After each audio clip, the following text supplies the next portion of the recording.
What's up, guys? Here's a little announcement since people are asking. We did just hit Immortal on my account here, trying to get to, 6K MR next. I'm not really too concerned with grinding. It's been a year and a half since I played any Dota at all, and I've been streaming every day. Gonna stream every day this week, and then I'll slow down a little bit, but try and stream like 3 or 4 days a week. And yeah, I'm streaming on Twitch, and I've been streaming on YouTube for people who asked, just because it's another way to watch without so many ads on Twitch. But the thing about YouTube is you can't have music, so you got to suck it up and play your own music, or just listen to me complain and get the game sounds. Um, I guess some people wanted to know like my Invoker build, but to be honest, my Invoker build's kind of grief. People complain, but okay, this is not a good game. I'm doing a lot of this item, Consecrated Wraps. I did do Meteor Hammer some games, but it's just feels kind of cringe. Not that it's not good, but it just isn't very interesting to me, and it doesn't match how I want to play. So I've been buying Consecrated Wraps like every game. I definitely have bought some Meteor Hammer too. But we'll see if my build works as I gain MMR. I don't know what's considered high MMR anymore after they've reset, but it is what it is. Yeah, so the comeback's going pretty decent, and I think we're at day 17 today, so I'm about to turn on the stream. What else did people want to know? Oh yeah, predictions. So this is my predictions for TI. I'm not going to go super in depth, but here's who I have winning.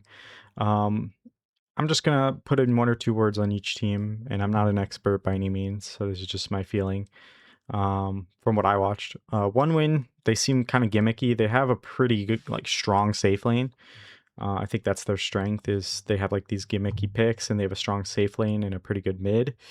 I just don't have super strong faith in like the 33 Darks here. They're picking stuff like Arc Warden. They just seem like a gimmicky team, to be honest. And I expect for this playoffs, I expect Earth Spirit to be banned every single game. So if that's not true, that's going to be crazy. No team really found a solution for it, so I think we won't see much BZM or Spirit. And other than mid, I feel like Spirit is stronger in every single lane, except maybe their pos 5. I think Whitemon might be one of the best pos 5s in the tournament. But generally, I think Spirit outclasses them on like every phase of the game, drafting, laning. I could be wrong. And I have Vision beating Bet Boom. I feel like Bet Boom is like a self-defeating team, like a mentally weak team from what I've seen. And they're just not as clutch as you want them to be. And I think Vision's like really strong. They'll put them on the back foot, and I don't see Bet Boom being a team that fights back and claws back. Could be totally wrong though. I have Yandex. I rated them super highly coming into the tournament, and I have them beating Liquid. Liquid, I know people are rating Liquid super highly. I'm not that impressed. They had some good games, like some Mickey Monkey King, some Nisha Storm Spirit, but I don't know.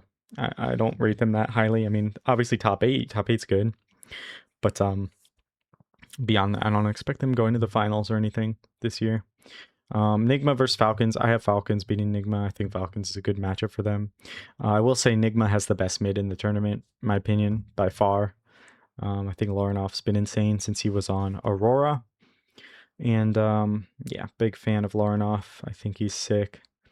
I think Nigma has kind of not got too much depth in their drafting, though. They're kind of reliant on some of these like Clinks and Prophet, some of these super strong like map moving kind of laner type carries. Like, I don't know, I see some of that stuff getting banned or exploited. And if a team was going to exploit it, like their playstyle, it would be Falcons. That's my opinion. I think Falcons is really good at that kind of thing. And I think Falcons is one of those teams that can pivot. So if Nigma gets their like strong stuff and they win like a map 1, I could see Falcons winning map 2 and 3, for example. I think Falcons, like if there was a team that in my head can lose map 1 and then pivot on the drafts and win map 2 and 3 through drafting, it would be Falcons. I think they have a really good understanding of drafting. They always have. They have one of the smartest minds in Dota, ATF. Okay, so I have Bet Boom beating 1-win. I like 1-win. I think they have a great safe lane. I just think they rely a little bit on gimmicky stuff. I think mid-game, they're not that impressive. I mean, they're top 8, but yeah. Like, for example, I think Gamer Legion could have beaten 1-win. I don't think Gamer Legion could have beaten Bet Boom. So, shoulda, coulda, woulda, right? But that's kind of what's allowing me to draw that distinction. I have Liquid beating Nigma. I think some of the drafting is going to change in the playoffs, and you're going to see. I could be totally wrong. It could still be the Lorenoff show, but I think I don't know. I don't want to say Nigma had a fluke run. They're very good, and they have an insanely good mid player.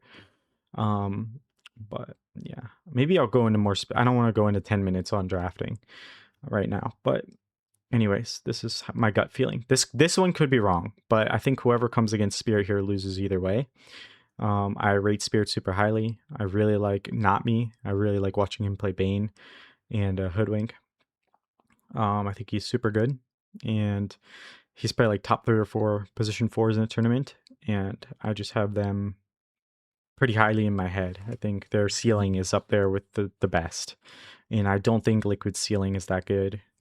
I have fears, trepidations on that. I have Falcons beating Bet Boom. I think Falcons just is better players and better drafting. I could be really wrong on this one though. This one, who knows? Yandex, I think they have really like in terms of ceiling, I have Falcons, Yandex, Spirit, and Paravision are like the highest ceiling teams. But in terms of floor, Yandex and Falcons both are up and down. But I have Yandex winning here. I like them a lot. And then I like Saxa. I like a lot of their players. I have Paravision beating Spirit. I think Paravision's just plays very similar, but they're just better in basically every single role. They have probably the only role they're even on is carry and 4. They have better mid, better off lane. Collapse is just not at that level. Like he's not. I mean, he's still an amazing player, right? But I don't know. I think they have better in basically every role. Maybe carry, maybe 4. And then they just seem way more in sync. I really think Paravisions do. Down here at the lower bracket round 3, I have Falcons beating Spirit, but this could go either way.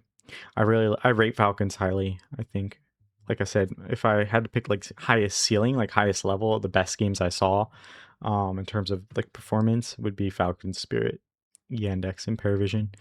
I am cutting Yandex some slack because I like them, so I'm biased. But this could go either way. Like I could totally have Spirit winning here, and then Spirit winning here, or Yandex winning here, or something like this. But it doesn't really matter because at the end I have upper bracket and then I have Paravision. And honestly, if we wanted to do it crazy, like I could see this being 2-0. I could see this being 2-0. I could see this being 2-1. I could see this being 2-0. I could see this being 2-0. I could see this being like 2-1 maybe. Even 2-0. I could see this being 2-0 or 2-1. I could see this being 2-1. I could see this being 2-0. I could see this being 2-0. Like I think it's going to be a pretty fun tournament to watch, so I'm kind of excited. I didn't watch the last 2 TIs, to be honest. I didn't watch the one Liquid won. Who else won? The last TI I really watched like a lot of was the Wraith Pact one because I was there. And I don't remember which, that was one Tundra one. I don't know how many years ago that was. Was that 11, 12? I was at Singapore, so I was there and I watched all the games. That's probably the last time I cared about Dota like seriously and paid attention to what was going on. Like I would come on and play my Invoker and do the same shit I always did for 10 years. But that TI hasn't seemed interesting since then till now for me. Obviously, it depends on who you are. There's lots of reasons for that. But anyways, this is my bracket and some explanations. I did the thing. Where do you pick your players? Yeah, this is my fantasy if anyone cares. Probably very similar to yours. I don't know, but this is my fantasy. So, in case anyone wanted to know. All right, that's all. I'll see you on the stream.